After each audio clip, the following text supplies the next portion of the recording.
پریشانی میں مذاق اور خوشی میں طعنہ مت دو، کیونکہ اس سے رشتوں میں موجود محبت ختم ہو جاتی ہے۔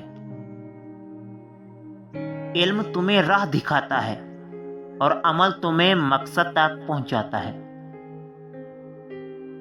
اپنا کردار بنانے میں اتنے مشغول ہو جاؤ کہ دوسروں پر تنقید کرنے کا وقت ہی نہ ملے۔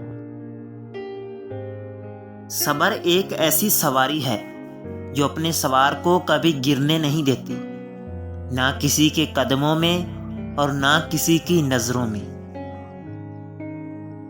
اگر کوئی آپ کی فکر کرتا ہے تو اس کی قدر کرو، کیونکہ دنیا میں تماشائی زیادہ اور فکر کرنے والے کم ہیں۔